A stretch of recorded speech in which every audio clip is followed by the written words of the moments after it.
Welcome to another edition of the Sports War. And we are back. We got the full crew in the house. That is what it's all about. The Yankees, out of any team in the league, are the best equipped to handle a blow like this. I think there is a higher power at play here. He's due law of averages. That dude is the ultimate scrub. It's trash. Yeah. Every person you have in there is fucking trash. Next game, you're going to see a big performance. You can see it in the end of the game, and I'm just totally stoked and excited for this. And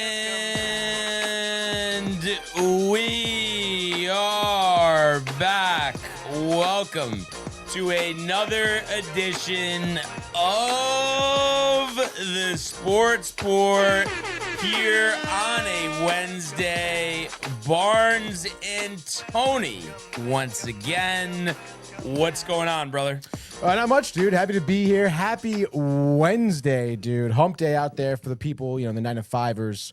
But yeah, dude, stoked for the show. Golf, let's go. NBA tonight, dude. So that'll be on during the gaming corner for sure. Yes, and what's on tap gaming corner-wise? Dude, Batman, Arkham Knight. Okay, and this is a PS5 game or no? No, this is a PS4 game, actually. PS4. A little throwback. Okay.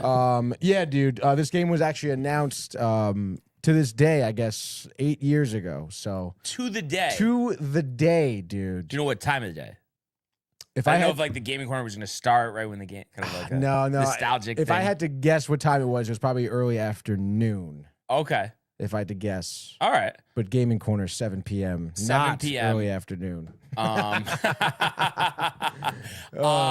any pizza, or we got the prep back, or what's going on? Yeah, dude, we got the meal prep back. We got some chicken on the bone, chicken thighs specifically, with some potatoes, broccoli, garlic, a little bit of lemon, dude. Very good stuff there. Yeah, interesting. The thigh, I don't know. We've talked about this, Yeah. but it just the meaty, the bones, Yeah. never really jived with me well, Tony. I get that, dude. And it's honestly like bad job, stoppage. I was telling Renee this before the show, but like pretty bare bones in the chicken department, dude. Because I normally get drumsticks for this meal. No drumsticks, no chicken breasts, even, dude. All they had was like quite literally like ground chicken and the thighs. So I had to go thighs. But thighs worked out well though. I seared them a little bit. Skin got crispy.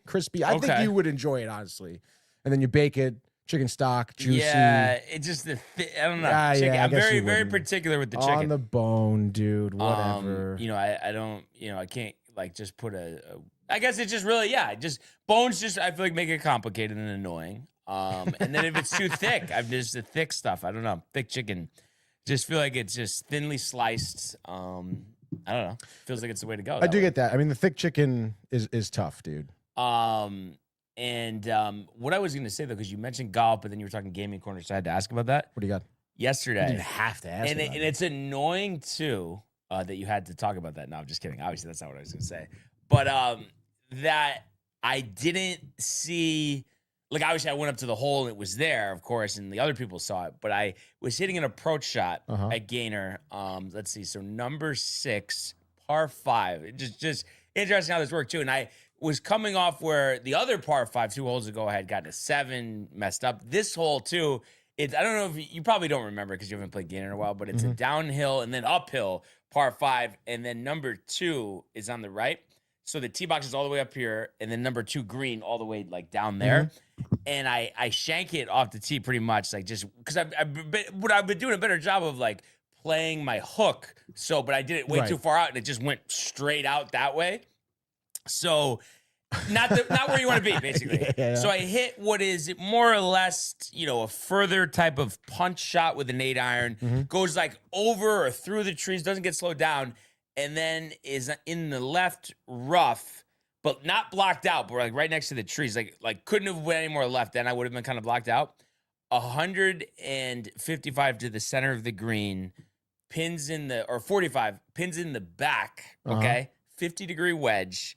Play the hook. Okay, and there's like the right side of the green. There's like 2 hills, and it hits off the hill, rolls into the cup for an eagle. No shit, dude. Yeah. And it was funny. So I hit it. I see that it hit the hill, and That's okay, this so will be a great sick. shot. And then turn away, don't look. So the guy's, dude, I think that went in. And I see it on the green. And then there's the tee box on the previous hole right there. And he goes, dude, did you just slam it off the flag? Yeah. Go up, balls in the hole, eagle. That's so awesome, dude. Yeah. Oh my God. Unbelievable. You must have been pumped. Yeah, no, it's annoying. Like, I wish I had seen it, but it's like obviously it was still like crazy. And yesterday was kind of a rejuvenation round that got me going. I think I played like a 4-hole stretch at 2 under because I had parred the next like 3 holes, something like that. And I ended up shooting 87, so that was good because I had been struggling a little bit. That's great. But it was like, I want to say probably my 4th career eagle, and believe it or not, they've all come in the last 2 years. So. Gaynor Brennan. I mean, it's just been a friendly course for me. The hole-in-one earlier this year. So you love that, you know? Dude, that's fucking huge, dude. Yeah. So it's just just out of nowhere like that. It's just crazy for those 2 things to happen in the frame of like 2 months. Like, Yeah, that's just, like, ridiculous. you just never expect that. And then it was funny too. Like obviously, I've been talking about me playing, hasn't been my best season. Sure, there's been some respectable rounds, but also just been rounds like, what am I shooting over 100? What am I doing? Type of thing. And the guys that I was playing with, like, they weren't very good. So the guy's like, dude, stock, what's that 5-iron off the tee? Like, asking me, like, all these questions and stuff.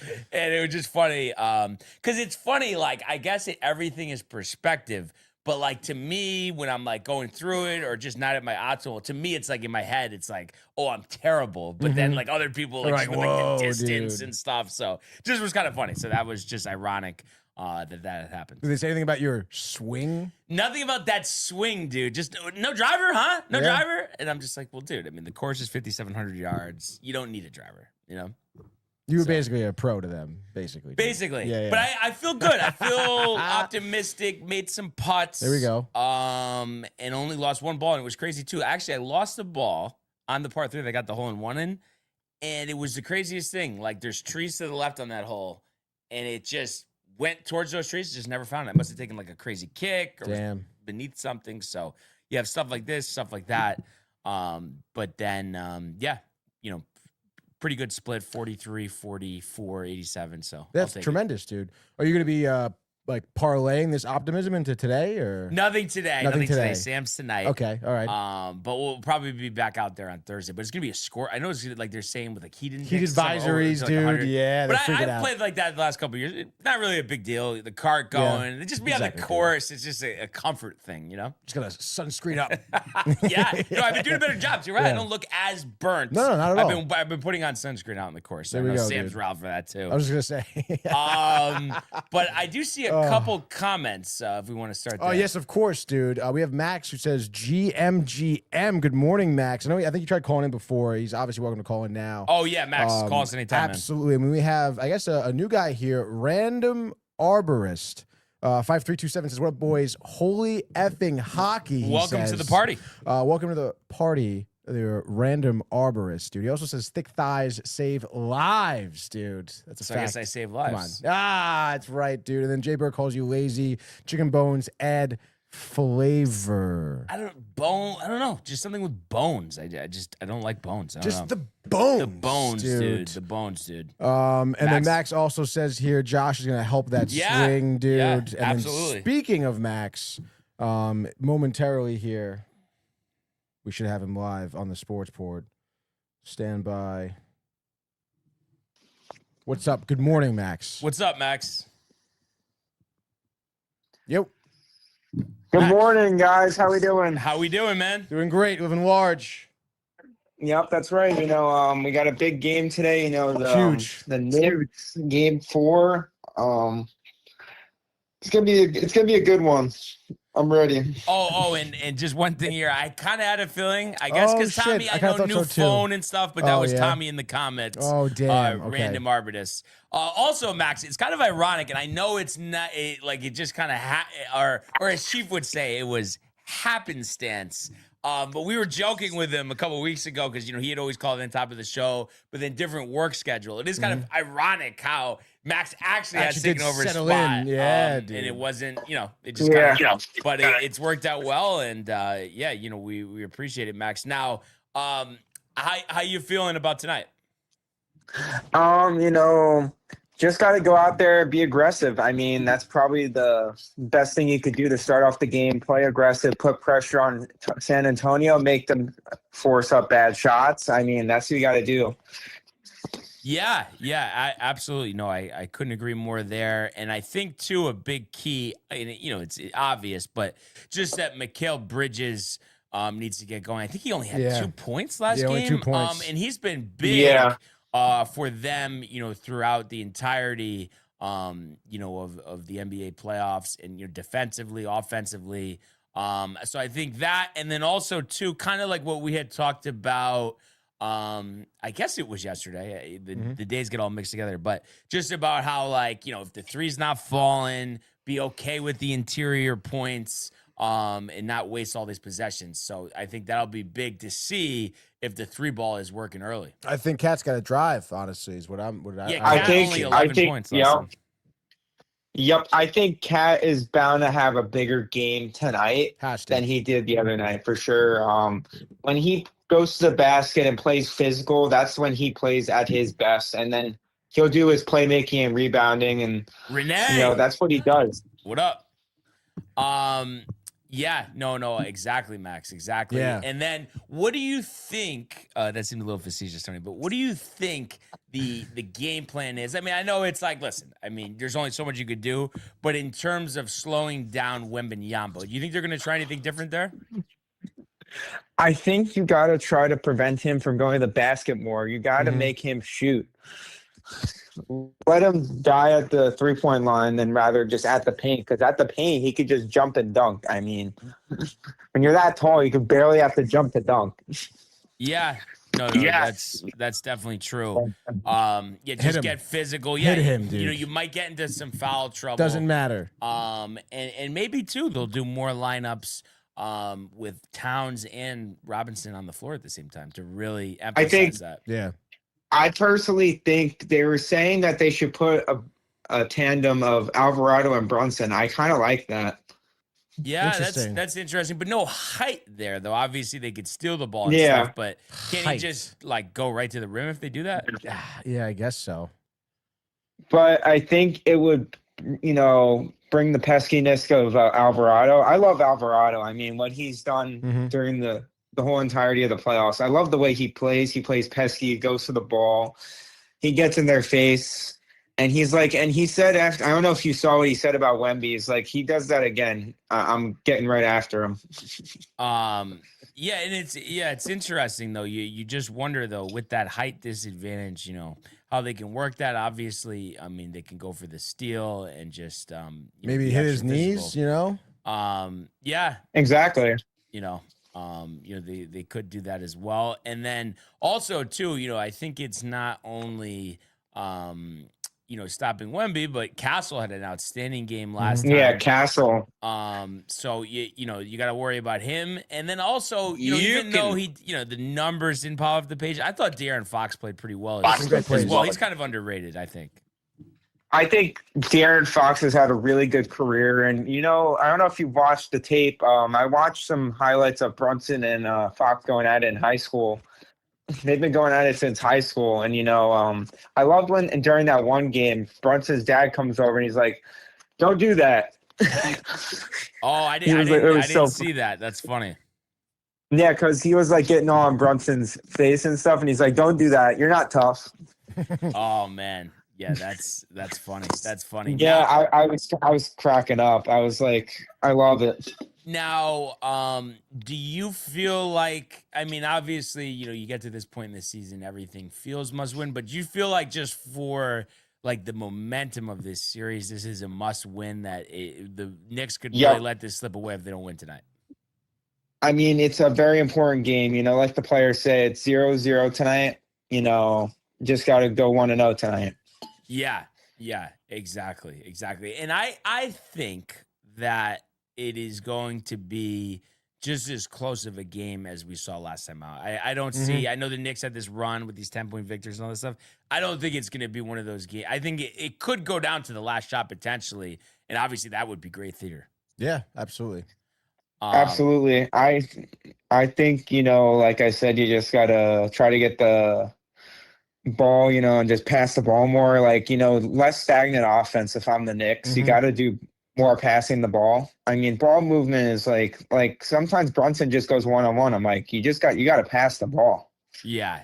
Yeah, it's interesting. I mean, they talked a lot about that on ESPN Radio the past few days, how, the Knicks are trying to run almost like this one-man band with Brunson where, a lot of... You can't. Exactly. At some point, you just can't. I guess you're going to have to pass the ball. By the way... You got to try something else. Knicks are minus 2.5 on the spread here, so obviously Vegas opened at minus 1.5, so expecting a close game. 1.5, opened, but people are taking the Knicks. Yeah, so public sentiment. goes But to 2.5. what does that really mean? It matters what happens, out in the court. And I think the players themselves. And obviously I haven't been, the poster child of rooting them along or complimenting. But listen, I mean, this has been a tremendous run, and you would think, that loss really stung. They're in front of they don't want to lose 2 games at home. And I think, too, isn't there some historical thing that there's never been 4 straight games to start a series where the road team won or something in the NBA Finals? Yeah, I think in most of these series that the home teams have lost both games at home. And, so it's been pretty interesting. I mean, the whole playoffs has been like that. Yeah. And you know what it almost reminds me of? Obviously, we got a long way to go, but like the 2019 World Series, remember Astros and the Nationals, the road team won every game. Yeah, it's unreal. The thing is, sometimes it's not about the home field advantage. It's whoever's more prepared and wants it more. And, the Knicks got to show that they want it more. And, than the Spurs. People have said, too, I was hearing this a lot yesterday, that the home court advantage in the playoffs isn't what it used to be. Do you think that's a thing? I think it's not all about the home court advantage. It's about being prepared. So. Yeah, that's true. And then also they say sometimes like the being at home can almost be distractions, more people around, this and that stuff to worry about where you're on the road. You're just thinking about the game. And speaking of the road, and I had seen this somewhere, but that this was the first time since '93 that that there's been 3 consecutive road victories. Check if there's been a 4th. That would be interesting. Has an NBA Finals ever started with 4 road victories? That would be a good triv question. That would be, dude. Victory. Let's see what we got Finals. They always just make it difficult. They really do, dude. Yeah. Or just put most consecutive road wins to start an NBA Finals. That's an interesting stat if it is. Let's see. All right, here we go. It's saying 2. Oh, but then there was 3. So I'm guessing it's 3, right? Like if there was 4, wouldn't it be out there? I think they're maybe doing it by one team here. Yeah, not necessarily. This is why Max AI. I have a couple of gripes with it. I don't know how you feel, but it's kind of annoying, and I feel like it's inaccurate a lot. It is. Yeah, that's why I go by my stats or like from what I've watched. Yeah, exactly. Now, any plans for the game tonight? So the game tonight, I'm going to be watching on the big screen at home, and nice. Because I have a long day at work, so I'm going to be working. Now you still at the same spot for work? Yeah, I worked yesterday too. I'm working today, and then you sound pumped about it. I got my grad party this week, so. Oh, nice, dude, nice. Must be looking forward to that. I'm definitely looking forward to that. Yeah. That's very exciting. Yeah. No, and this should be an exciting game tonight. Now, did you get to, because I know well actually no, yeah, that was. So did you get a chance to watch the Yankees last night? I saw Spencer Jones. Can we talk about Spencer Jones? Yeah. I mean, what a dinger. 3rd longest home run of the year for the Yankees, too. That shot to center in the 2nd inning. That was unbelievable. I think he's going to hit one further than that at some point. Probably, yeah. I mean, the guy he's got that Ohtani swing. It's very similar. They I don't know made if you that guys comparison. see the stance. Yeah, they made that comparison. Very simple. And it's nice to see him producing, and it's sooner rather than later, because Jason Dominguez, I know, hit a homer from the right side last night in AAA. There's going to be some type of roster crunch. But boy, if he's going to have games like last night, you'd really want to see him stick around, because we've been waiting for Spencer Jones for a while now. Yep, absolutely. And he's hitting 278. 2 for 4. And also talk about Ryan McMahon having a good game, 2 for 3. Yeah, it's weird. If you look at the trajectory of McMahon's season, the highs are high, the lows are low. Right now, he is on a bender, and I actually did send this over, even though no one answered me. So thanks, guys. In the Yankee group chat this morning, they were showing the splits. I hate when you click on. I'm not in that group chat. Oh, here we go. Well, yeah, because it's diehard Yankee fans in the chat. So McMahon was in an 0 for 23 slump from May 10th to the 18th. In the 15 games since then, he's batted .318 with a .947 OPS. Those numbers are both second best on the Yankees over that span, trailing only Trent Grisham with .369 and .977. Grisham's been on fire in his own right. But it is just kind of interesting. So, because, you get those people, they should just release him, this and that. You're paying him a lot of money. He's under contract. For next year.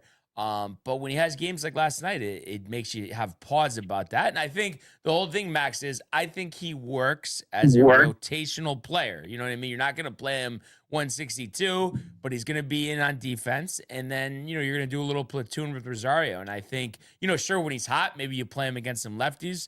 But I think that's the best way to go about it right now. Absolutely. I think also with the Yankees, that pitching is Garrett Cole didn't have his best start, which is fine. The bats have been pretty decent. I got to say we won 3 in a row. Tampa did win yesterday, but that's all right. Well, it made the win even more important, Yeah, exactly. So we're still tied with them. We got Rodon today. Yeah. What is it? It's a 105 game today or 135? 110. Oh, it's 110. Okay. Running at Patrick Messick. I mean, the kid's really good. Great numbers. 6-2 on the season. Parker Messick, 6-2, 2.4 ERA. And he's had some good starts recently. What's annoying is that being that he's left-handed, and even though he had a great game last night, you would think this makes Spencer Jones start this game on the bench, right? Probably. That's what I'm thinking. I haven't seen the lineup yet. If it has come out. It probably will come out at some point. Yeah. I didn't get the Gotham notice on that, but just you would think, especially Spencer Jones, rookie. I mean, lefty. They're probably not going to do that. I hate when it's like the Guardians lineup is out, but the Yankees lineup isn't out. But that means that momentarily it's coming out. But it's bullshit. I mean, they decided this lineup in the offseason. Like, why are we waiting for it? Yeah, absolutely. Spencer Jones, I want to see him get as many at-bats as possible. You got to put him against lefties, righties, whatever. Get him as much at-bats as you can. Yeah, and what's interesting, too, and I don't know if they'll go with another position player, but the natural thing is, once Dominguez or Stanley, whoever's back first, that you would demote Volpe. But then it's like Spencer Jones is really the only guy that you could think of because – no one else you're really going to send down unless they go with one less pitcher, but I don't know if they want to do that.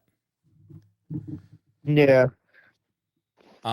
So, it'll be interesting. But I want to see him stay up, Yep. And then the only other thing I was going to say here is after last night, Jazz with the homer, Yankees now have 5 go-ahead home runs in the 8th inning or later this season, tied for second most in the MLB. They also have 12 go-ahead hits in the 8th inning or later, second most in the MLB. So those are some good numbers to have. And they've been on a good stretch here recently. Isn't it like 11 out of 15, something like that? Yeah. I just Ryan McMahon stat. Ryan McMahon in 15 games since he's been in that slump, he's been hitting .318. That's awesome. Yeah, exactly. And a lot of opposite field home runs, which is interesting. But I like it. Yeah, we'll take what we can get, and would love to just get that sweep today, and then you have the off day before a huge series against Toronto, and it's crazy. They've been playing a lot better lately, but Vlad Guerrero still has 3 home runs only on the season, which is ridiculous. And then we'll have to see. I wonder if the matchups are out, but I know Dylan Cease, even though we hit him well anyway, he just came off of the injured list. And he was tremendous yesterday, but I wonder if that means now that we don't have to face him. I guess it depends if they have an off day. Yeah. But either way, I mean, I think we've shown we can hit him. So that's key. And it looks like we will not see him, but we're going to see Savage, Gaussman, and then Corbin. So, those are important games. Those are important games. And we have Weather, Schlittler, and Warren. So I want to see us do well against the Savage. But we'll have to see what happens. But yeah, I think it's exciting stuff. 40-26. I think, we're at a great point here and more guys coming back to look forward to. So we'll see what happens, and we'll see what happens with the Knicks tonight as well. But as always, Max, we appreciate you calling in, and we'll talk soon. All right. Yeah. Talk soon, guys. Have a good one. All right. You too. Go Knicks. Go Knicks.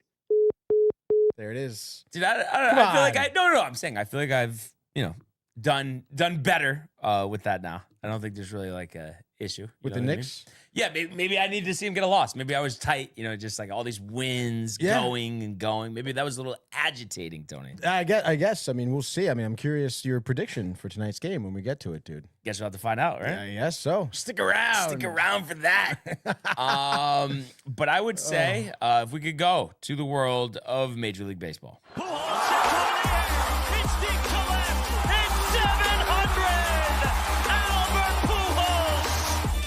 What a play! Stop it! Yep. And Alonso cracks one. The Mets win the ball game. Out of sight. And it works at 100 miles an hour. 14 strikeout. Too deep to left field. There it goes. See ya. All right, so today's MLB segment is brought to you by Velvet Llama, premium canned cocktails crafted by OSC bartenders with a playful spirit. Enjoy their award-winning espresso martini with Italian espresso and chocolate notes, the crisp Moscow Mule with Nigerian ginger, or the spicy margarita with organic agave and jalapeno.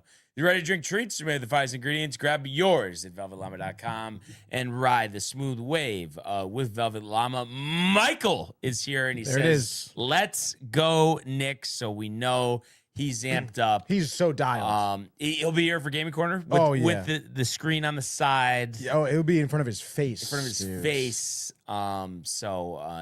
The huge game really will define the series. It feels like it. And speaking of defining the series, Yankees yesterday picking up the series W, a 3-2 victory over the Cleveland Guardians. Very nice. And this was a very hard fought win. Jazz. And it was nice before we get to Jazz. I know Ernie riled, but then when I said something like, he was just saying, "Oh, well, McMahon and Jazz," I'm like, "Yeah, but I think we're almost there." No, I was like, "I think we're almost there, but we still need to see, some more general consistency." But obviously, I mean, Jazz overall, I could go to the splits. Did they do it like last month? Did they do that on this? They'll do it by month. Oh, no, last 28 days. There we go. What's he hitting? 291.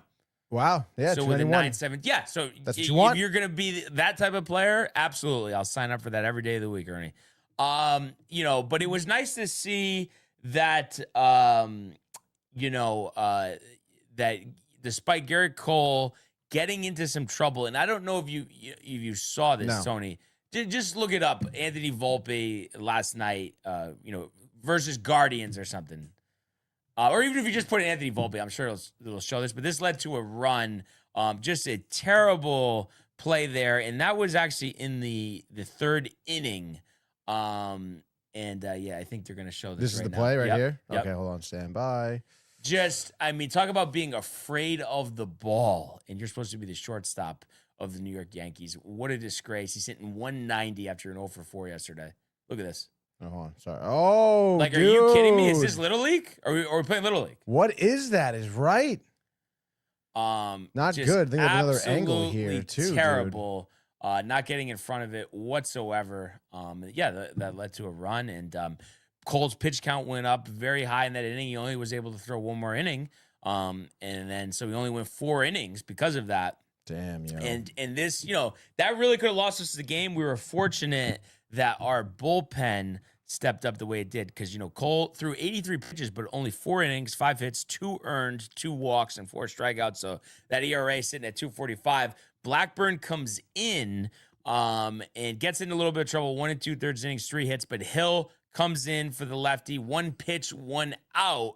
And then they would go to Duvall. Bird a little shaky. But the performance of the night, Fernando Cruz, Tony, his first save since last April. I think his third career overall as a major leaguer. 1 2/3 innings, no hits, 1 walk, and 4 strikeouts. So you think he was in there for 5 outs, gets 4 strikeouts. Absolutely tremendous job because the bullpen was just so taxed yesterday. And his ERA now is at 1.84. I think he has not been score. He's 14 out of the last 15 appearances have been scoreless. And the key for him is he was controlling the splitter, getting it over for strikes early, and even mixing in a slider. So you think, there's a lot of stuff for the batter to work about. Slider, splitter, but then he obviously has the fastball as well. So the control was there other than that walk to start off the 9th inning. He was dialed in, tons of emotion. Not quite the Red Sox, but I always go back to that whenever he gets a big out. I always look up that picture, send it in the group chat. The Babaloo, as we like to call it. You just love to see it. So first save of the year for him. Do you think we're going to see more?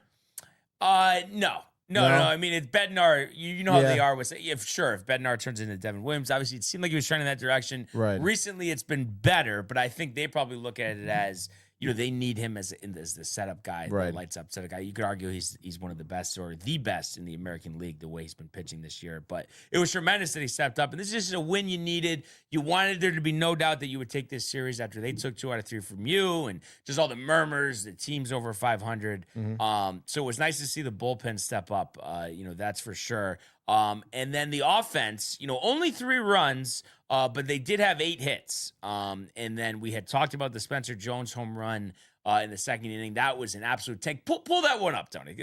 Have you seen it yet? I have not. The Spencer Jones homer? Yeah. I don't think I did. Maybe yesterday, but I was like, 443 feet. And it was kind of ironic. Literally, as the pitch was being delivered, Ryan Rucco, who's filling in for Michael Kay last night, goes, still looking for his first major league home run. And then it's like literally not even 2 seconds later, it's gone. I can't believe this is the home run there, but they got to have you got to do a better. Oh, yeah, this is like someone's phone footage, dude. Come on. Yes, this is it. Okay, all right. Everyone relax, dude. The audio, Josh B. was not even here complaining about it.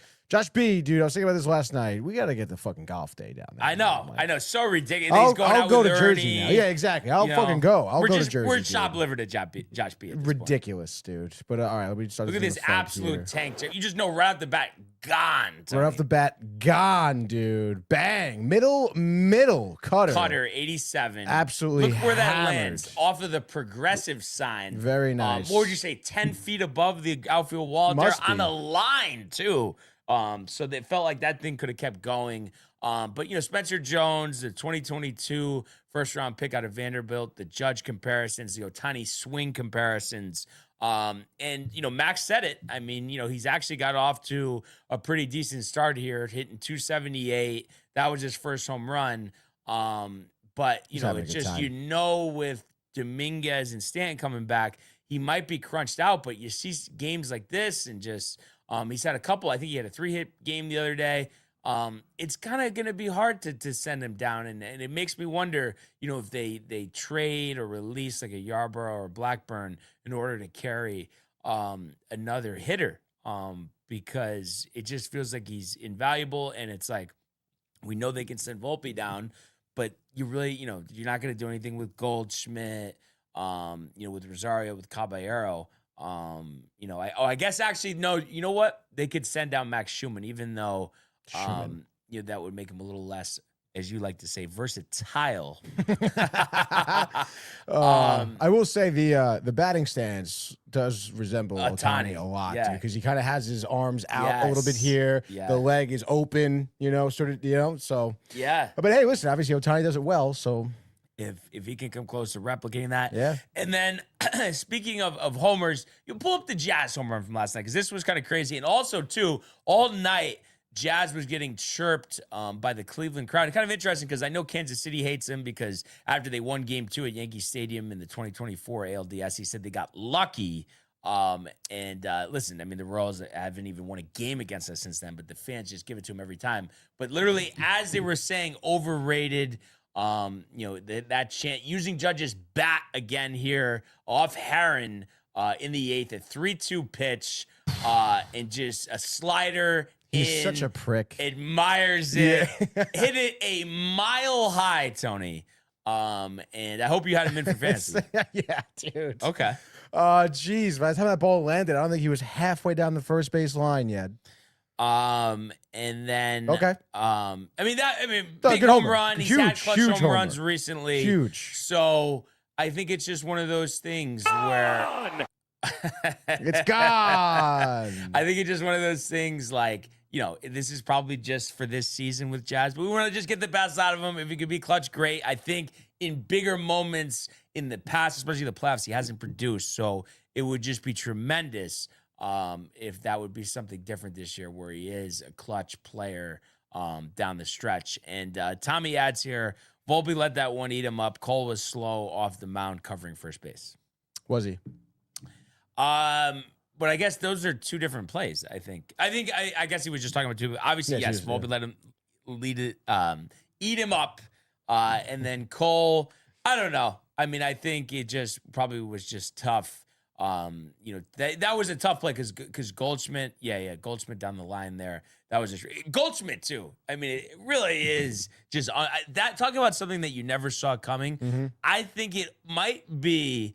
Maybe you could say, okay, maybe a little less surprising, but it reminds me of the Matt Carpenter run from like 5 years ago. Oh, yeah, dude. Wow, Matt Carpenter. And he broke his ankle or something? Foot, and then that was it. Oh, terrible after that. That's right, dude. The stash. Your mother says, hi, fellas. Good morning. Good to have her here. But Goldschmidt, another 2 hits last night. But yeah, it was crazy. He after he came back, he must have went like 1 for 30. We play him in the playoffs, doesn't get a hit. Not good. Goes to the Padres the next season, still nothing. Nope. I don't think we'll ever see anything like that. I don't think so either. But what do you think about Goldschmidt? Because I know he got off to a good start last year and then kind of tapered, wasn't playing as much. But I don't know. This time it seems different. It seems like he's just like dialed in and like is pretty good. Sure, it's not MVP Paul Goldschmidt, but like way better than you were expecting for $4 million. Yeah, no, you're not wrong in that sense. You know more than I watching games day in, day out. But I will say, I do feel like him at his age, maybe you also do kind of still expect that down the stretch kind of like fizzes out. Well, and he's not going to have to play as much. Right, because very Stanton true. and Dominguez will be back. It's interesting how they're going to do that. They better not start benching Rice.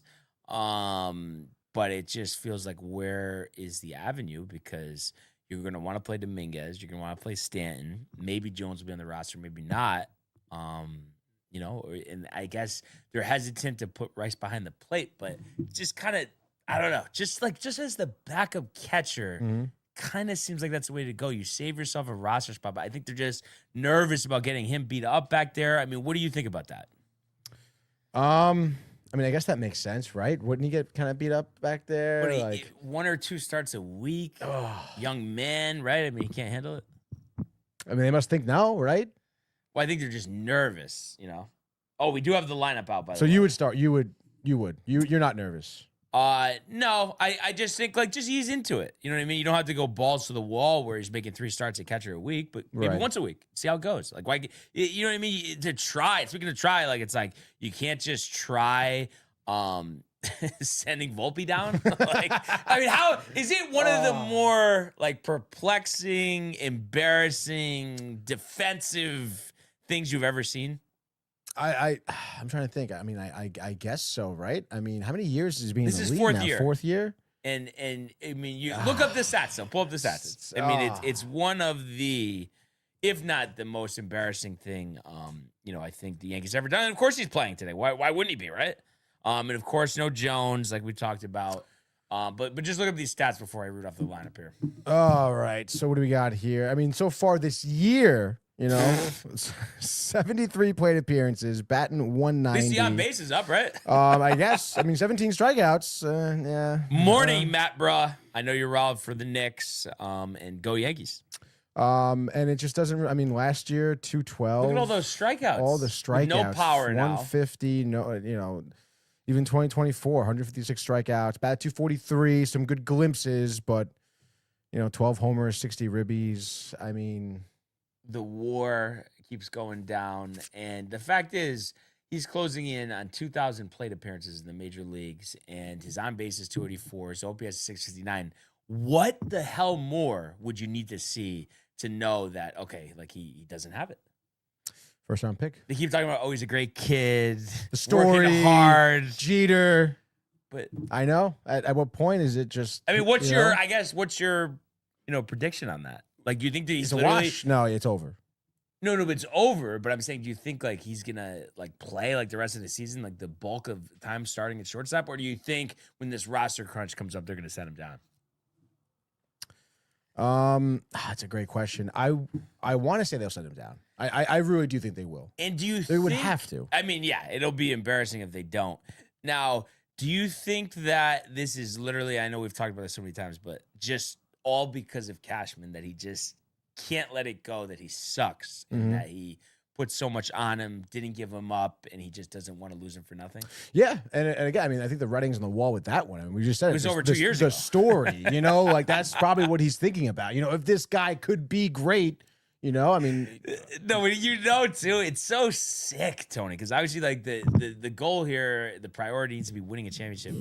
But he's just like earning so bad for Volpe to start like playing well and just be like, I told you so. Everyone doubted me. But it's like that's not happening. No, it's not going to happen. And then like they had Boone on with John Boy. They were kind of like giving him a tough time. Do you think he doesn't want to play him at all? And he just obviously would never say anything, but he probably like hates that he has to play him because he just keeps sucking. Like, why would he want to play him? I guess so, right? I don't know. I mean, what is he's a great kid, good at bats, but great in the field. Some good games, some bad games, and justifying. Well, I mean, came up with the bases loaded, he flew out, but what? Everyone's gonna hit a gapper, like just like being so defensive. But to me, that's Cashman in his year. That's ridiculous. So it's so frustrating. You hate that he's in the lineup again tonight. It's just terrible. But what can you do? But speaking of the lineup, so Goldschmidt at DH, Rice at first base, Bellinger in left, Rosario at third, Grisham in center, Caballero in right, Chisholm at second base, Volpe at short, and Ali Sanchez catching. So kind of, what you expected. No McMahon or Jones, even though they had great games yesterday, but just against the lefty. But, we may see them come off the bench, but it's just hard to imagine that we're not going to see just another terrible performance from Volpe today. That's right, dude. We have someone on the line who wants to talk about that. Chief? What up? What's going on, man? Not much. First time, long time. Yeah. I feel like Chief was big on the "what's up," back in the day.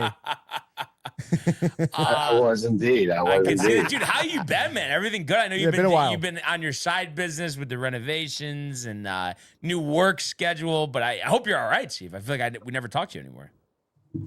Yeah, no. I mean, unfortunately, like with going back to the mornings and shit, like I was doing the 5 to 2, but then Michael. What's up? They put the habash to that and made me start coming back in at 7. So I was working. What up, baby? He said, "What up?" Mike said, "What up?" So what's up? No, he said, said, "What up?" No, Chief said, "What up?" What's up? So 5 to 2 now. You saying? I was working 5 to 2, but then my boss put a habash to Back that at and made me go back to my 7 to 4. So like it just. By the time I get out, like I do put in that I'm on court, but no one's ever really around or available to get on. So, and then just with like how busy work has been, like because the move is on Saturday, which I apparently ain't even a part of anymore. So, which is awesome, but it's unless they're moving. So there's just a bunch of moving pieces I got to get taken care of. So it's just been real hectic is all. Yeah.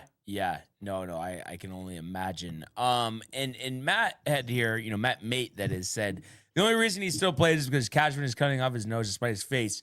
We were, I don't know if you heard us just talking about that, but I mean, what do you think here? Because there's going to be a roster crunch coming up soon. He's playing worse than ever. That was so embarrassing. He was scared of the ball yesterday. I mean, what do you think about what they're going to do with Volpe here?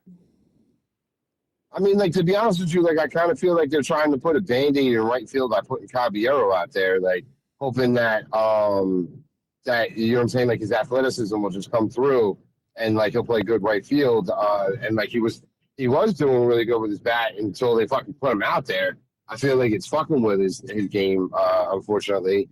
But I don't know. I mean, to me, like, I feel like Cabby should be the guy that should be starting at shortstop, and we should be fucking figuring out somebody else for right field because it's not working with Volpe. Like, I know it did for a little bit, but I mean, you can paint it tighter, but those stripes are always there. You know what I mean? Oh, yeah. I mean, it's a 190 with a 587 playing a scared defense. And Caballero, even with the struggles, still has a 253 batting average, 15 stolen bases, and 5 homers even with a 699 OPS, which is way better than what Volpe's doing. So my hope is that he gets sent down. I would love for them to keep Jones, but I think they're going to value Schumann's versatility. And Schumann's a good player. It's more of just a roster crunch. But I'm just thinking about Dominguez and Stanton coming back, and I know Dominguez started in right field in Scranton yesterday. So I think that's kind of their plan, is to have Dominguez being in right. But aren't you going to hate Jones getting sent down? Like, that's really going to bother me. Yeah, well, I don't know if he's going to get sent down right away, to be honest with you, because, like, I don't know that Stanton and Dominguez are both supposed to come back at the exact same time. I know they're like close to each other, but yeah, no, well, yeah. It's not going to be the same day, but supposedly, it's going to be during the homestand. So my thought would be, Schumann and Volpe, because I don't know, unless you're going to cut one of the pitchers, if you're going to cut like Yarbrough or Blackburn and then go with an extra position player, there's no one else to send down from the position player standpoint, if you want to keep Jones up there, Yeah, I mean, like, the only problem is sending down Schumann, though, is just like he does have that versatility for second, shortstop, outfield. So, like, I mean, like, that's something that you would like to keep, I would assume. So I guess that might leave Jones on the outside looking in, unfortunately, because, I mean, I guess you only have so many places for outfielders. So it kind of sucks. Yeah, no, it does. I mean? Like, I really don't want to see him go down because it looks like he seems a little bit more comfortable this time around than he did when he first came up a couple of weeks ago. So, like, I don't know. Like, I think maybe, like, that first dip and then, like, going back down, like, it was a little bit of a reality check. And I think, you know what I'm saying? Like I said, he came back up, like, all right, like, I don't got to worry about trying to prove nothing. Like, I already came up. Like, this is, you know what I'm saying? Like, let's just play baseball.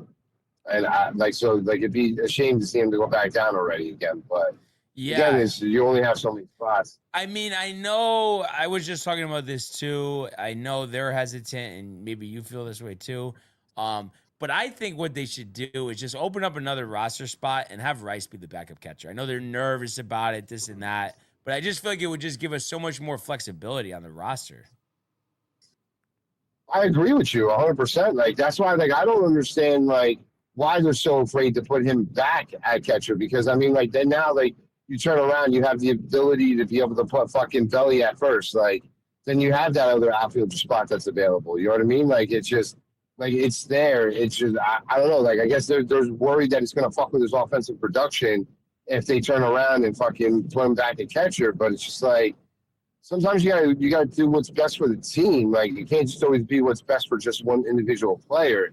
And then, like, if it's going to clog up holes, like, then, you know what I mean? Like, it's just, I don't know. Like, to me, like, that's just a dumb decision.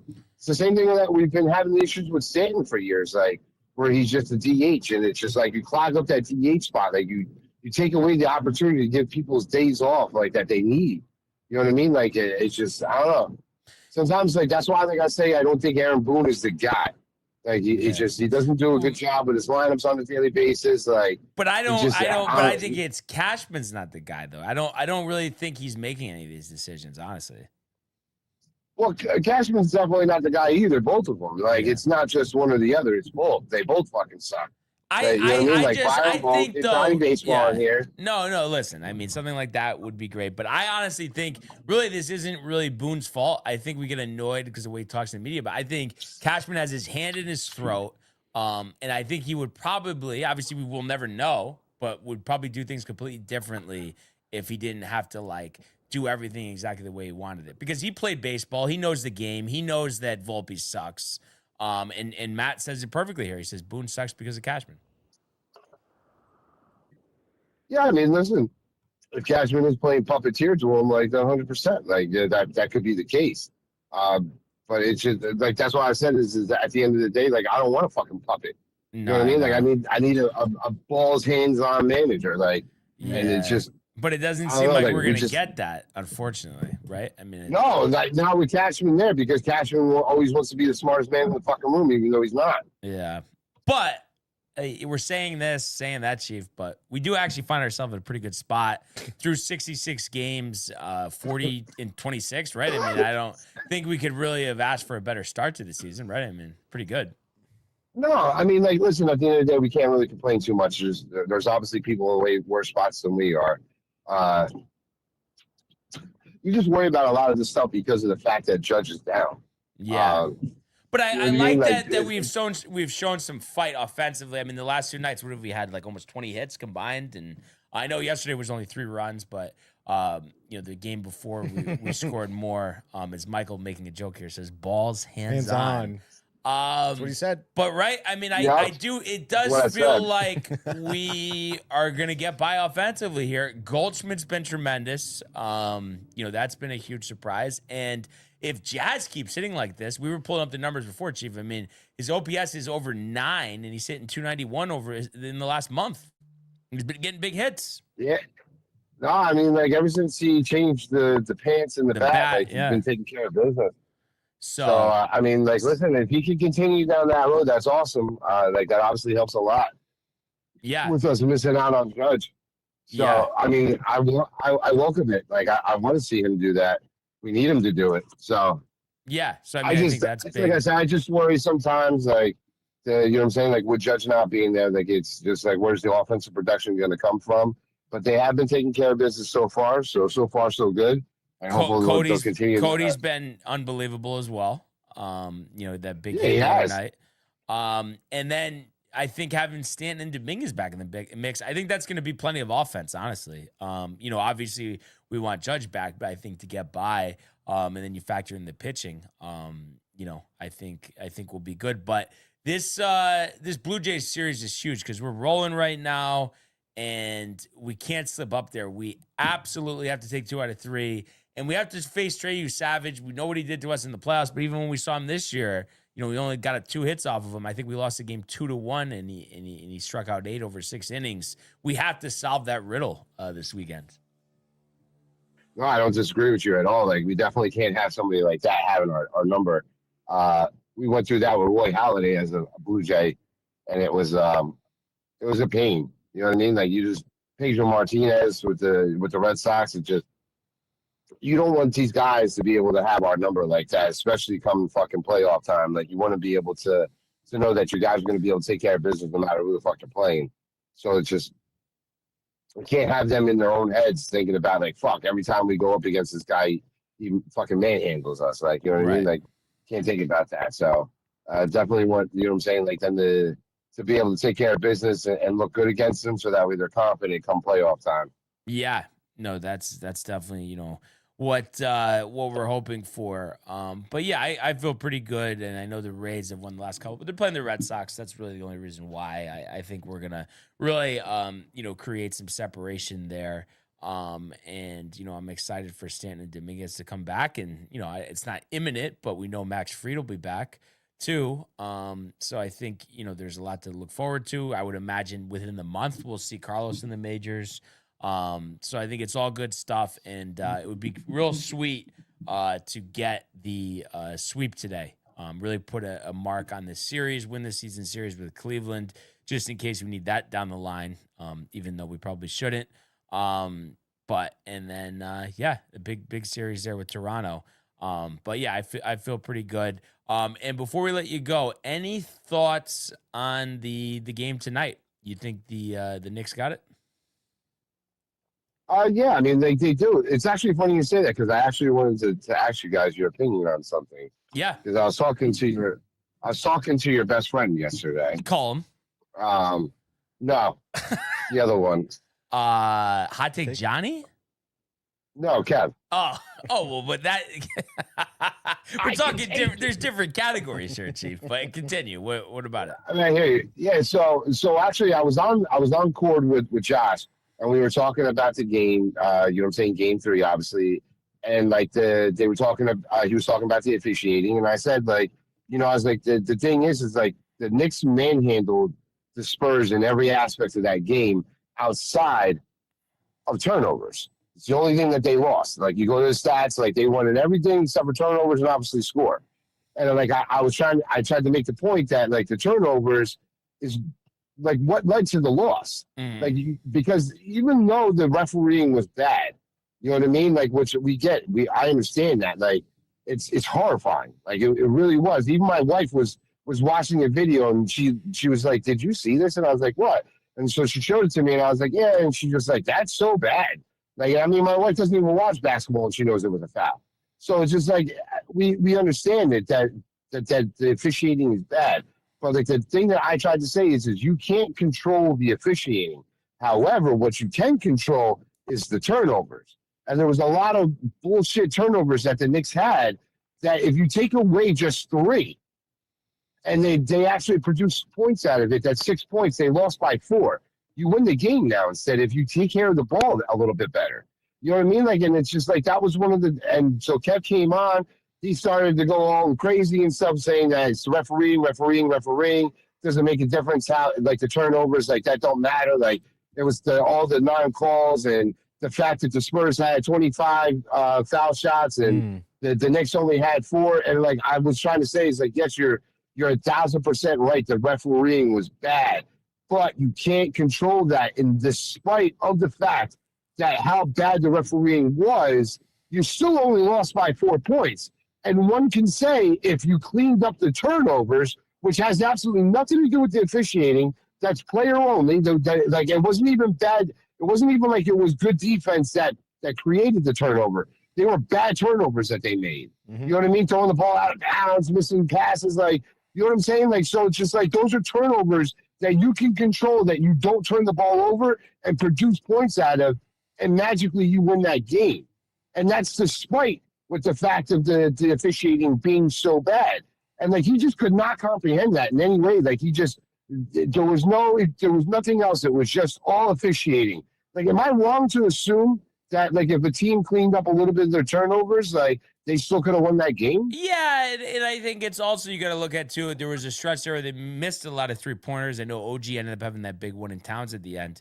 But yeah, you can't just say the rest. And also, it's like, yeah, sure, I know he got to the line, but still, Wembanyama did whatever he wanted as well. So there's just so many things that were about that. Plus, the Spurs knew that this was their season right here. They couldn't fall behind 3-0. And it kind of is a similar spot tonight, because if they're down 3-1, I mean, everyone's going to assume the series is over.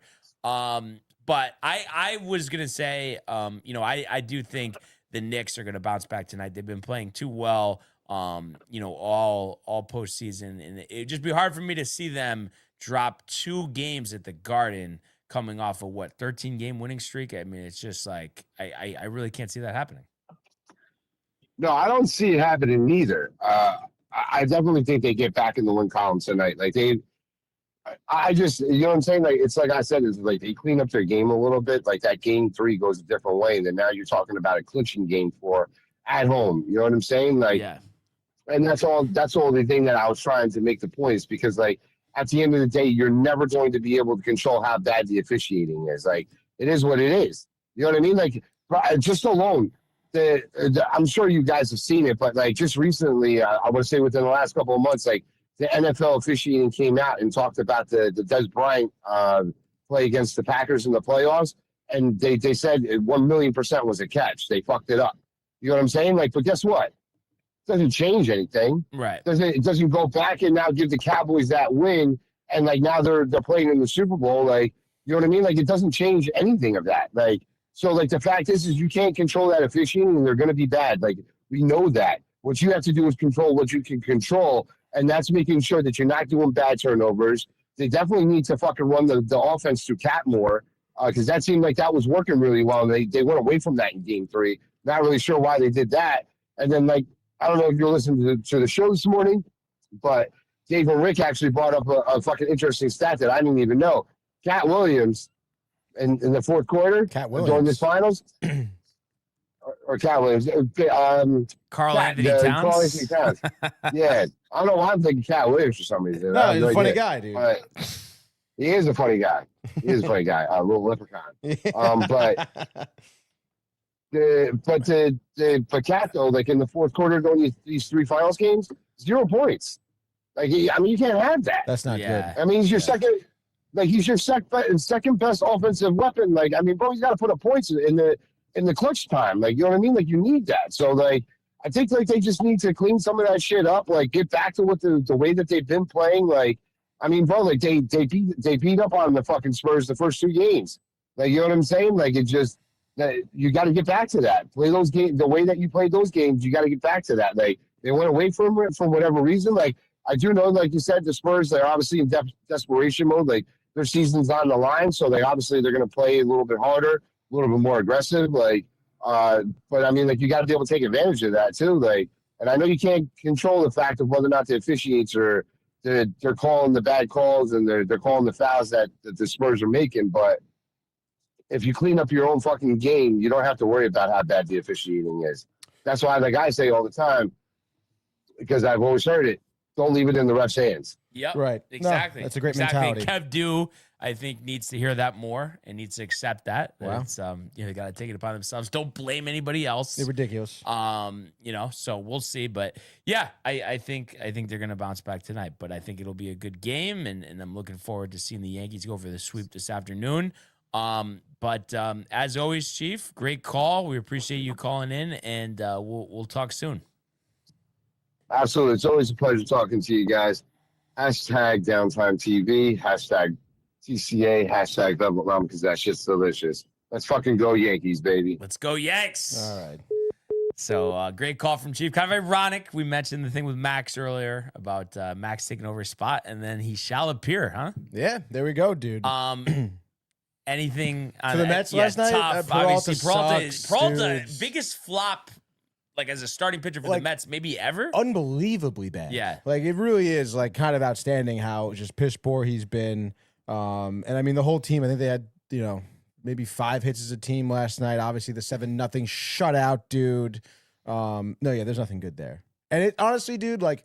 It's funny because you were saying, like, talking about Boone and the way he's kind of like, pussyfoots around certain aspects. It maybe feels like it's a Cashman thing that he's getting pushed.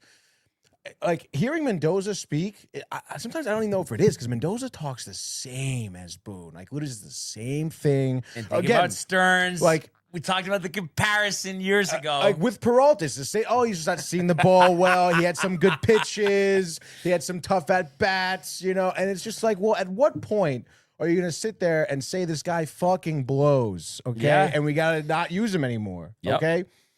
It's like so maddening at this point, hearing all this nonsense post-game and stuff like that. And it's just like, oh my God, absolutely gut-wrenching.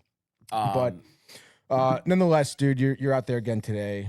Austin Warren. Are you even going to starter? Yeah, it'll be on. It's a night game? 7 o'clock game. Okay. So Austin Warren versus Palante? Palante. Okay. I'll have to double check. Are they on the do not pick list now after yesterday? I mean, what do you think about the brand? Confirmed Palante, by the way. Minus 136. I know, right? They're still fucking favorites. Like, yeah. Where's the value in that, Brian? Yeah. There's no value in that. No, exactly. Horrible, dude. So, I mean, it is what it is right now, dude. We'll see what happens. 8 games under. And speaking of over, under. Oh, I got to do it. You didn't do it? Didn't do it, dude. All right, hold on. Let's focus up here. Obviously, what'd you have? You had Yankees with the win, and you had the over. So obviously 1-1. 1-1 there. And then you had Tampa with the under, which I would imagine that hit the under. So it's probably 2-0. 7.5, yeah. And then Milwaukee as well with the under. Did I pass by Milwaukee already? Milwaukee lost, and it hit the over. Oof. No, under. It was 13. What? The over-under was 13. Was it actually? Yeah. That's crazy. Yeah. So 1-1. Just like that. Just like that, dude. It's a 4-2 spot for you. And then for me, dude, I had Reds with the under. Let's see, 5-3 score. Let's see what the over-under was. 7. Shit. Oh, wait. I hit the over. So that's 1-1 there. And then what else did I have? I had the Braves with the over. Wow, the Braves lost last night in extras. Tough. but it did hit the over, so it's also 1-1. And then I had Mets in the over, which is gotta be the 0-2 spot. There's no way the over-under was less than 7. It was not, dude. So 0-2. Thank you, New York. Couldn't score one fucking run. So it's a 2-4 spot for me, Brian. So let's get these. So I'm at 130 and 106 and 2. And then Brian here is going to be at the 126. So there we go, Brian. Come on. So what? I'm 126 and what? 126, 108 and 3. And you are 130, 106 and 2. Okay, so like 4 games or something. 4 games. Yeah. Not too bad. No, it's not that bad, dude. And then you go first. Actually, I started. You went. Oh, it's and me then again. so you, Okay. it's you again, dude. Strike up the music. Another edition MLB Frenzy here on a Wednesday. Progressive Field. Yankees Guardians. Yankees going for the sweep. Battle of the left-handers. And the matchup of Carlos Rodon versus Parker Messick. Rodon 1-2, 2.88. Messick 6-2, 2.40. Total set at 8. And the Guardians are actually slight favorites here at -120. And I think this is going to be a lower scoring game again, but I think the Yankees gut it out. I'm going to say 4-2 this time. I think Rodon, 6 innings, 2 earned, 8 strikeouts. And then you're going to see Cody Bellinger hit his 10th home run of the year, a 3-run shot in the 4th. As he continues to excel against left-handers. And then Caballero, how about that? Looking for a little more playing time, hits a solo shot in the 8th. And that's your ball game. David Bednar, 1, 2, and 3 for the save as he has stabilized in the past, 3-4 weeks or so. So we are going to say Yankees win 4-2, Yankees in the under. Yankees with the under there. Put that down. All right, sweet. So game 1 for me. Let's go to PNC Park. Jared Jones for the Pirates here, 1-0, 4.82. Don't know really much about the right-hander. Young buck, 24 years old. Couple starts under his belt so far. But it doesn't really matter, though, because he's going to be pitching up against Shohei Ohtani, dude. 6-2 with a .74 ERA through 6 scoreless, most recently against Arizona. And you're looking for something similar, I feel, against the Pirates there. Pirates looking to avoid a 5-game losing streak. They don't get there. Give me the Dodgers here at -207. Over-under is the 8.5, which is interesting. Oh, man, does it hit the over? I mean, Dodgers, the Bats, they just won 12-3 yesterday. I guess Dodgers, I guess a 7-2 spot for the Dodgers. So give me Dodgers with the over, Brian. All right. Number two. I think what I'm going to do is just go with the clean sweep. And if it works out, great. If not, who cares? Jake Bennett, Drew Rasmussen, -149 for the Rays. Total 7.5. Going for the sweep, and I think getting the sweep. And I think Boston shut out 4-0. Jonathan Aranda, who was off yesterday, 3 for 4 with a 3-run homer. Rays in the under. Tampa with the under, dude. I don't think anyone in the history of sports betting has picked the Yankees and Tampa as much as you, I feel. I get on patterns. I definitely get on patterns. Yeah, sure. The patterns, dude. All right, I guess Reed Detmers, man. I don't really love the pick, but I guess let's go to Coors Field here. Chicago, Colorado. Rockies just won game 1 of the series yesterday, 7-3, which is pretty surprising. But in my opinion here, Cubs bounce back. They're in here 175. Shota Imanaga, who's not been having a great season, 4.74 ERA, 4-6, give up 17 dingers so far this year. But good thing for the Cubs, though, they're matched up against a Michael Lorenzen, who's boasting an ERA a tick above an 8, dude, which is kind of wild. 2-8, obviously on the year, not great. Over-under is 12, which is always so tough, dude. but I think the bats will fly. Again, both these pitchers have gotten popped this season. So I guess final score here, I think both pitchers maybe go 6 innings, give up 6 earned runs just like that. So give me Cubs win this game. I'm going to say 8-6 Cubs over. All right, third and final, and for the third straight day in a row, all 3 same games. It's been working out pretty good. I guess I did have the 1-1-5, but was good. I don't know, whatever. Either way, you get the picture. 14.5, Tony, is the total today. Crazy. Brandon Sprout pitching for the Brewers versus Jack Perkins. Definitely going with the Brewers. 14.5, though, just seems insanity, even though they scored 29 the other day. But I'm going to say Brewers win 10-4, over and out. Jake Bauers hitting a grand slam in the 5th, propelling the Brewers to the series win in Vegas. Pretty wild, dude. Brewers in the under. In Vegas. 10-4 as an under is kind of ridiculous. But that is really ridiculous. All right, so do we go Chicago? Mets are still hanging out there as well. No, Phillies and Toronto, I don't mind that. Orioles, I think, are trying to avoid a 5-game losing streak right now, but I think I'm going to go, I guess like you said, you got to go, get into your rhythms, dude, your regiments. Let's go back to Chicago, White Sox, Braves. Chris Sale on the mound, having himself a year, 8-4, 2.23 ERA. Matched up pretty well against Davis Martin, who's 8-2, 2.61 ERA, a bright spot there in the White Sox rotation. I know what you're thinking too. Murakami, a good pitcher. Murakami's still injured, killing my fantasy team. Oh my gosh, right. Hamstring injury. But the White Sox hot. You saw the rookie, the walk-off home run yesterday. Don't care though. Matt Olson, who after I feel like maybe 6 weeks being stalled at 14 homers, has gone on a little bit of a heater. I say he gets his 20th year. Matches Murakami, who will be out with a hammy. Chris Sale, 7 innings, 2 earned runs. Braves win this game. I'll say 5-3. Braves under. And just like that, MLB Frenzy here on a Wednesday. Be careful about that pick, though. I was listening to Steve Phillips. I think he said White Sox have won like 14 out of 17 home games. They've been going nuts over there. I mean, I will say North Side. I will say I feel like that was my least confident pick of the bunch here today, but we'll see. Your buddy Phillips, he knows. I know, he knows. He does know. But let's pull up another edition, Immaculate Grid.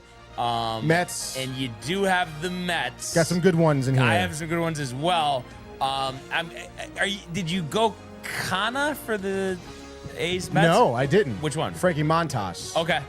Okay, and I went Kana for first base and the A's. What was that at? Point. I'll have to see. Let's see. Hold on. So just loading. Oh my gosh. Marcana for first base is 0.5. Okay. I just wonder though. I want to just check this. What do you got? I did a Scott Spezio spot. Scott Spezio. Exactly. You don't even know who that is. 0.1. All right, fine, dude. Let's go Scott. S-P-I. I. Yeah. Spezio. And then Carlos Pena. Pena's a good one. The fuck. 0.3. Nice. And then below Pena, Drew Gilbert. That's what I had. He was like a point something too. Dead Nuts, Mauricio Dubon. Oh. And I feel like I know you're thinking Marisnik. I don't know what he was, but Clippard, 0.3. Zach Short. Oh, last 0.01. Gotta be. Oh, it's Zach with an H. That's right. Is it? K. Oh, Zach with a K, I thought. Yeah. Oh, there he is. Wow. 0.09, Setting records. dude. And then I did Kimbrel there. I don't know what you had. Kevin Pillar. What was that one? 0.3. Nice. And I know I have it here. Carlos Pena, 0.1. Carlos Pena. Yep. A different Carlos Pena. Oh, why did I? Oh, because I had Eric Chavez. I can't. Dude, I'm lucky that worked. I was just like reading the grid wrong when I put that in. Damn. But we'll be fine with that. But also, just go JD Drew to the right over there. Yep, classic. 3% there. Okay, and then let's see. There's so many different ways to go here. Did G-Man play for the Red Sox? Oh, well, you could do Bobby Dahlbach. Kevin Millar. Do Dahlbach. 1%. Nice. For a 6. Is that our low? It's got to be our lowest. Nice. All right, so off to a great freaking start go here with the grid. Who needs Josh Mets, B, right? dude. He doesn't care about us. Nah, he doesn't really care right now, dude. All right, football. Wow. Top lefts. Lamont Jordan. Ned Lamont. Brian Hoyer. Next to him on the Yeah. right. Cards. Raiders. Brian Hoyer. 1%. And then next to him, let me just make sure this is. Did you just spell Dante that way? Dante Culpepper with a U. With a U. Dante with a U. Like D-U? A-U. Oh. Crazy. Below him, Neil O'Donnell. N-E. Yeah. That was just yeah. To the left of him, Joshua Dobbs. To the left of him, Nick Folk. Skip that one for now. And then we'll do bottom right, Josh McCown. And then Thomas Jones was 13. This is such a good grid. I hate to waste it. Martellus Bennett was 25. Already used Hoyer. Do Corderell on the left, bottom left. Okay, so better. I had Bennett at 25%. Okay, very good, very good. So this is the last one here. Cards, Bears. It's crazy how like it just. Are we that good? Is that why no one helps us anymore? I guess. Dude. Where's Ernie then, too? Everything all right? Like, no, I don't know, man. Yeah. Not good. But yeah, I know football. I guess not many people used to help us out. But anyway, just trying to think if there's any like random quarterbacks. It wasn't a Catanzaro, not a Zane Gonzalez. It's definitely guys like tight ends, but nothing really pops out. Yeah, I mean, what's your call on this? I mean, we have a 13, but do you think we strive for better? Absolutely. Yeah. Like Cardinals players. If we had a higher percentage already, I would just say fuck it. Yeah. But this is one here. Well, this is a guy we've used before. What position? Quarterback. He was in the league from 88 to 04. He was drafted by the Colts in 88, third rounder. McMahon? Out of Washington. Wait, Colts, I mean, what's the career? So we're talking Colts from 88 to 89, Tampa from 90 to 91, went to Phoenix that same year and was there. Phoenix. Cardinals from 91 to 93. Thank you, Michael. He says we were too good. Thank you, Michael. He was the Rams 94, Houston 95, 96. Not Warren Moon. Atlanta from 97 to 01. Chris Chandler. Chris Chandler. There we go. There we go, dude. I didn't know he was such a journeyman. Dude, 17 years. This is wild. Chris Chandler. That Chandler, though. 26. There one we of our go, lowest, dude. if not the lowest ever on football. Men's basketball, no Knicks. Men's basketball, no Knicks. Jeremy Lin, top left. Nets, Rockets, Jeremy Lin, 5%. And then DeAndre Jordan next to him.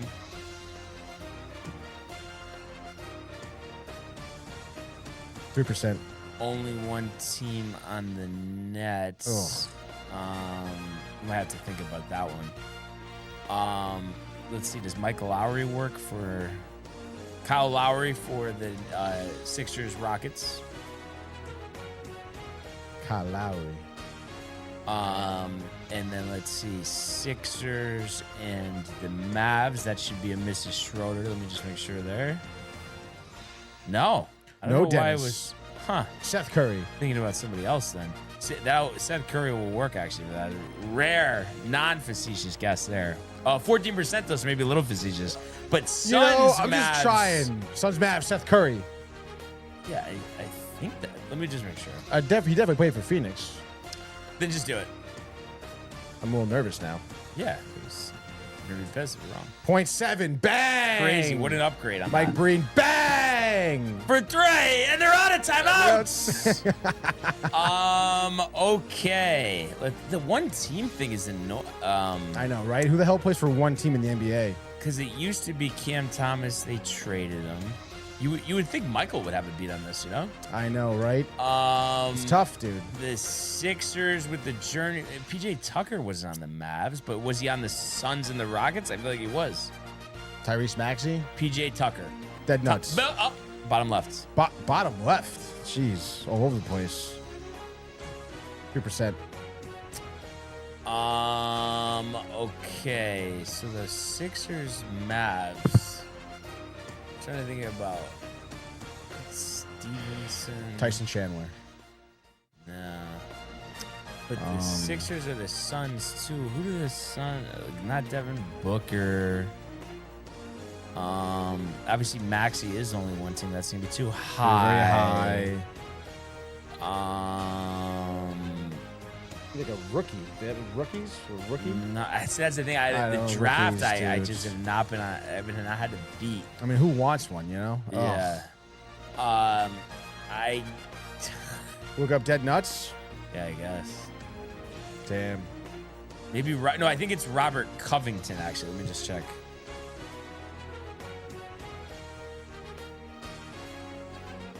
No. Okay. So look it up. Yeah. 76ers, Mavs. Oh, Redick. JJ Redick Yeah. for dead nuts. 11%. Not bad here. And I guess we're going to look up the depth chart of the fucking... Let's see this guy. You know, this guy's been on a bunch of teams.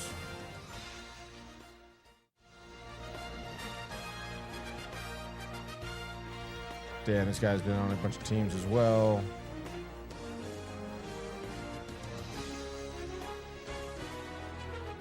This guy has been with Brooklyn Oh, for is 3 Claxton, right? seasons. Huh? Isn't it Nick Claxton? That's not the guy I was looking at. But, Yeah. yeah. Yeah. All right, sure. Let's go with that. Nets, only one team. Nick Claxton. Okay. NIC. Stop it, dude. 31%. Well, I guess now it's over, so who cares, right? I guess. So what, you're do Maxey for the Sixers? No. We can do better than that. Do VJ Edgecombe? Is it VJ, like VJ? Yeah. Okay. 23%. Suns, only one team. Suns, only one team. Hold on. You could do... I feel like they barely have anybody, honestly. I don't even know who these guys are. John Pollock in the house says, yeah. Yo, My favorite what up, podcast, Pollock? he says. Kobe Bria.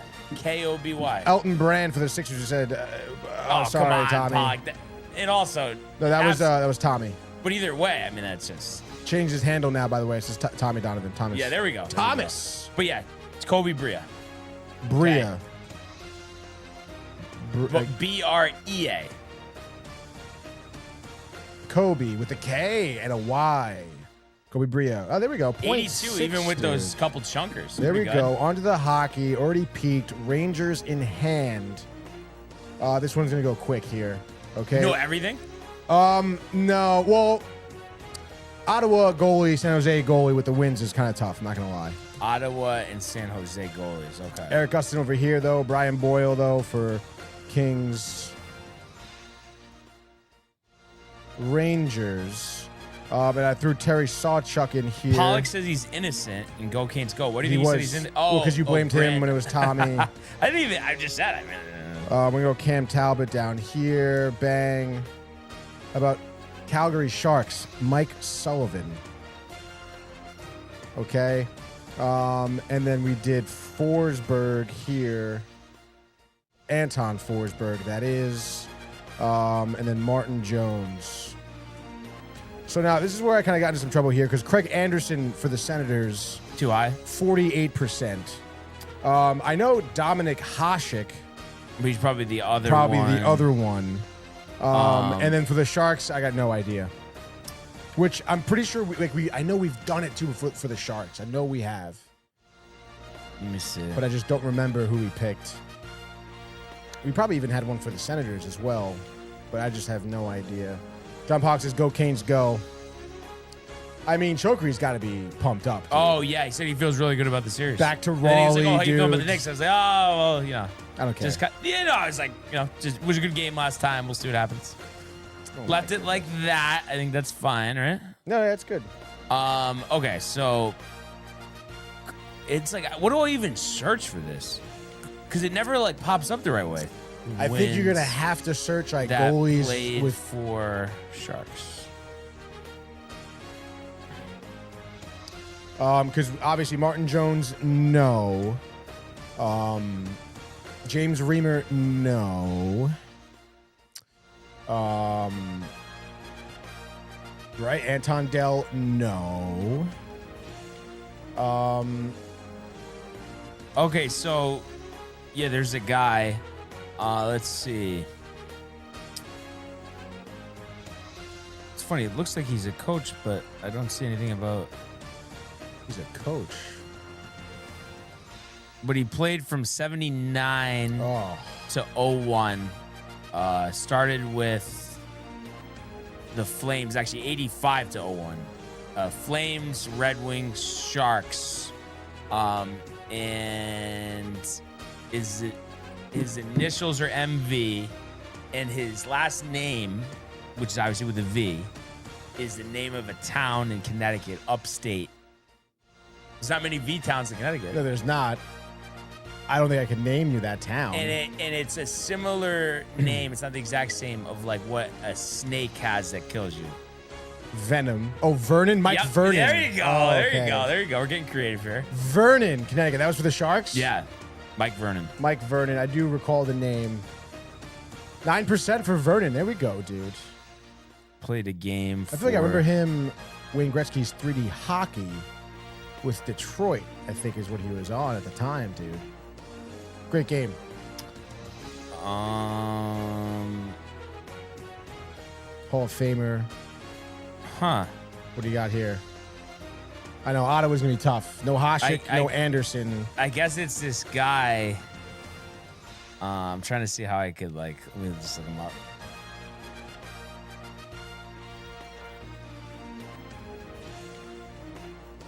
So he's actually the goaltending coach for the Hurricanes. Okay. Hall of Fame in 2023. Oh, shit. Boston, Massachusetts native. Played for Buffalo, Pittsburgh, Ottawa, Carolina, Toronto, and St. Louis. Goalie. Yeah. And won 369 career games. Was in Pittsburgh when they won. Like with Lemieux. Shit. Not his initials are TB, not Tom Brady, but Tom Barrasso? Yeah. Tom Barrasso. He played for Calgary, you said? Yeah. Damn, 9%. Teams. So 49. There we go. We'll take it. There might be some ethics questions on those hints. Oh, yeah, definitely. Just like that, another edition of the Immaculate Grid. That's right, dude. So we keep on churning along here. Next order of business, we are 1 week away from the eve of the U.S. Open at Shinnecock here in New York. That stat you sent was ridiculous, by the way. Oh, yeah. Like, what was it? Was it 4 golfers? 3 golfers. 3 golfers. There's been, what, 5 U.S. Opens? 5 U.S. Opens, over 500 golfers. Yep. 3 of them par or better. Yeah. That's crazy. Yeah. It's like Oakmont. Like, what the hell, Yeah. man? That's ridiculous. Yeah, because last time Koepka won at a couple over. So that'll be fun to talk about. I'm really excited for the U.S. Open. We get a good warm-up, though. TPC Toronto this week for the Canadian Open. Established 122 years ago, 1904, Tony. Crazy. A rotation of courses. But last year it was at TPC Toronto, so we go back to back here. And last year Fox won the playoff over Burns, 18 under. Purse remains the same at $9.8 million. Even though there's been different courses last 4 years, similar scores. McIntyre at 16 under over at Hamilton in 24. Taylor in Oakdale, the one we watched there, 17 under over Fleetwood, and then Rory McIlroy in his second Canadian Open back-to-back after skipping 2 years, 19 under at St. George's. The field here, while not a signature event type of field, still does have some prominent golfers in it, which is nice as a kind of a warm-up here, for Shinnecock. Now, if it was you, would you play in this, or would you take the week off, get to Shinnecock early? I feel like I would take the week off, go to Shinnecock early, dude. You would have played last week right at Memorial. I mean, yeah, that course, dude. But you have some guys who played Memorial in this, which is fine. Matt Fitzpatrick, Justin Rose, Tommy Fleetwood, Colin Morikawa, Aaron Rye, Bob McIntyre, Alex Noren, Christopher Rayton, Jacob Bridgman, Sam Burns, Nikolai Hogar, Victor Hovland, Wyndham Clark, Shane Lowry, also Ryan Fox, who won last year, so he looks to defend his title. So a pretty deep field. Also, Alex Fitzpatrick, brother of Matthew, has had a breakout season here on the PGA Tour. Thigala, Meisner, Higo, and Steven Yeager, Chris Kirk, Lucas Glover, Tom Hoagie, Brooks Koepka. That is all the people that are in the top 100. We'll throw Tony Finau in there. Disappointed, not qualifying for the United States Open. But that being said, what are we thinking here? I think I see a page. Is that what we're talking? Yeah, no, I think this is where we're going with Bob McIntyre here. So it'd be what is second in 3 years? Second in 3 years. Yeah. The Scotsman who's ranked 14th in the world, I believe, right now. Obviously, still looking for his first win this year. I think I was high on him maybe for the Masters. I think I picked him as my sleeper or something like that. Since then, since getting cut at the Masters, not great, dude. 42nd RBC, 60th at the Truist, cut at the PGA, 42nd at Charles Schwab, cut last weekend as well. So I'm expecting a big bounce back, kind of tournament out of him, dude. And this is, after, fourth at the Players, tied fourth at the Sony Open, tied second at Valero. So we've seen some bright spots for him. Another guy, though, I feel like his chipping, honestly, from what I've seen from him in the past few tournaments, has been very lackluster. Tough time setting himself up around the green. But nonetheless, he dials in. So I would say give me Bob McIntyre here. I don't know, 11 under par. Let's say 11 under. And then for a sleeper, I got to go Canadian. I'm going Nick Taylor. Won here in 23, if memory serves me. Also still looking for his first win of 2026. I don't know. I'd say if he wins, it's going to be a 9 under. 9? Okay. Canadian? I'm going to go with an Englishman here in Canada. I'm going to go with Alex Fitzpatrick. We talked about him. What a breakout season for him. Earning his exemption tour card after winning with his brother Matthew at the Zurich back in April, but he's held his own. He was 9th at the Cadillac, 4th at the Truist, and really should have won that tournament. Started out 67, 68, 64, but then fired a 73 in round 4. Was 75th at the PGA, but obviously made the cut. But then last week, 6th at the Memorial. So the form is there, and he's proved that, he's not here because of his brother, but that, he's a solid player out on tour. And I think he makes his mark, wins in Canada, 15 under par. And then sleeper, Koepka, due for a win. Like that. The putter hasn't been kind. The driving numbers have been great. And we know he's thinking about Shinnecock, and what a better way to prepare if he wins. If he wins, I'm going to say 13 under par. Crazy. And then coverage, I believe tomorrow is going to start at 7 a.m. on ESPN Plus, before giving way to Golf Channel in the afternoon. So listen, and that's 3:00 on golf, by the way. But it is going to be, I think, a pretty good warm-up tournament. And then it's going to be crazy to see, once this is over, what the golfers are going to do at Shinnecock, the stats, Mickelson, Koepka, but a stone's throw over here. Maybe Max wants to go, while he's in. Yeah, that'd be cool. Right? Doesn't seem like a golf guy, though. That's the only thing. Yeah, I guess he's never really mentioned golf. So, we'll see. But yeah, excited to tune to this. And then a little something different here. I know the factoid of the day, we're calling it. We might make it into a trivia question at times. That's Hockey right, question dude. for me right now, probably not the best, but maybe, as we see fit as time I goes could along. try to make it into a question. Yeah, if make you it like, into a dude. question, All sure. right, all right, here we go. I mean, I don't know how. Let's see. I guess let's try to test the knowledge, I suppose. So this is gonna be our '90s factoid of the day. We'll be coming at you guys with one each day, hopefully. But on this day, 30 years ago, dude. 30 years ago. So let's see. 96. That's right, dude. Okay. That wasn't the question, but come on.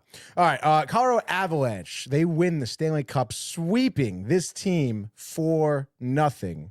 That would be the part of the trivia question. Devils? Who's the team? No, but good guess. That's who I would have probably Is it guessed. a local team? So it is not a local team. It is Eastern Conference. Okay. And I'm trying to think. They became a team in 92. So it was like their 92. third, fourth season in the league. And they come from an area, a state specifically, that it's like, why is there hockey? Okay. Because it's warm. Warm. So Florida. So it was the Panthers? Yeah, dude. Okay, It was the there we go. Panthers There we here.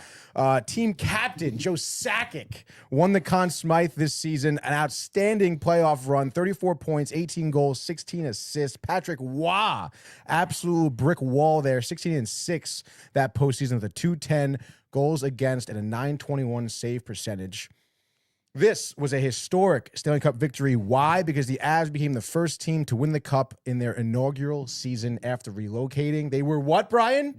Minnesota or Dallas North Stars? No. I forgot. You've mentioned that. I forgot who. Quebec. The Okay. Nordics. The Nordics. Yeah, Nordics. dude. There we go. So there you go. It's your 90s factoid of the day. A good one, dude. A good one. Yeah, good one. Looking forward to that. And then a couple of things here on the way out. We already talked about it, but the Carolina winning 5-3 last night. Boosie, undrafted goalie. What's this, 1970 to start a Stanley Cup final? I was ahead of it. Freddie sucks. I don't know what. Like, it's like a Volpe thing there It's with Freddie. interesting He's 'cause- actually way more accomplished, yes, but he sucks. They said he was injured. That's why he They didn't even said. dress. I know. I'm very curious, but Rod's out of retirement. Rod said, yeah.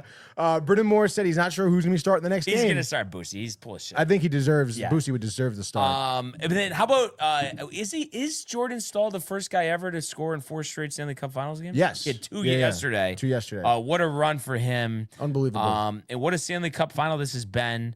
You think about Carolina jumping out to 3-1 lead, and then Vegas tying it in the second, but then the resilience there in the third. Stahl had to go ahead. Eller's the empty netter at the end, and we have a tied series. This feels like, talk about destiny over the years. This does feel like destiny. 7 games, Carolina, which I believe game 7 would be on Tuesday, I think. I was looking up the schedule before. Yep, Wednesday. They're doing if does necessary. NHL usually do these long day offs? They're going The 2 days. Thursday, but then Sunday. And then Sunday, that's a Wednesday? I don't remember them ever going this long. Yeah, no, that is unusual. NBA must be working around Maybe, them. yeah. Has to be. Has to ESPN be. broadcasting schedule. ESPN. Yep, Yeah, yep, definitely. yep. So, but what do you think? You think we're going 7, and but you're still going out with Torts in Raleigh? Yeah, no, I will stay the course here. Vegas in 7. Yeah. I'm gonna say Carolina in 7. I think I said Carolina in 7. I didn't believe you did. Yeah. And then speaking of 7, I mean, who knows if the Spurs win tonight? We could be going 7. That'd be The ridiculous, Knicks dude. bounce back tonight. What are we thinking here?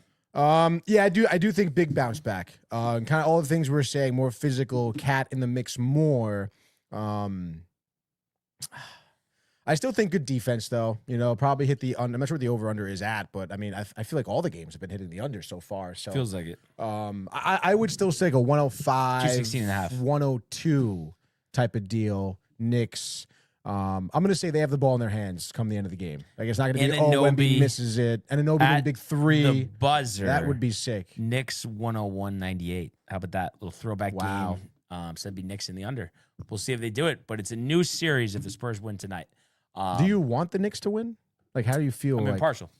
Impartial. Okay. All right. No, I mean, because to be honest, So you're just like rooting for good basketball at this point? yeah, and I hate to because that's something Brandon says, and that kind of Oh, annoys me really? sometimes. He doesn't know what's going on, and he says something like that. But if it does go 7, it would be epic, though. I mean, game 7s are great. It just feels like the series is over Yeah, I know. Yes, the Cavs 3-1, 2016, 10 years ago. Tony, can history repeat itself? But yeah, it just feels like it puts a bookmark in the series. So yeah, like I said, I'm impartial. Fourth quarter is great. I'm gonna go over Sam's tonight, so probably will be like a fourth quarter at home situation. Right. But which is fine because I feel like that. I don't know. You know what I mean? It's like kind of like the best part. Yeah, the game's close, exactly, right? yeah. I mean, that's where all the action is. So what do you like? Be watching the Rookie up until the fourth quarter? Maybe not the Rookie. Friends and Neighbors has been good. I know I mentioned that to you before. Yes. Ham, the commercials, the voice. Love John Hamm. Great legend. Legend. So yeah, and then Gaming Corner at 7. Batman returns. Harvey Dent taking our city back. But what a show today! What a marathon! I mean, recently we've been a little shorter. But hour 40. Good calls. Good calls. Good to have Chief back in the mix. Thank you to Max as always, and appreciate all of you tuning in, continuing to comment, like, and subscribe. All the archives of the YouTube page, Tony, Michael, Renee, and Jay in costume merch. DowntimeTV.com. Want everybody enjoy the day, enjoy the games. Let's go Yankees! Enjoy Gaming Corner. We will see you mañana. Hey guys, Tony here from Downtime TV checking in. I want to thank all our fans out there who's been liking, subscribing, sharing our content. You guys are the best. You guys are our bloodline. You make us love what we do. Thanks again.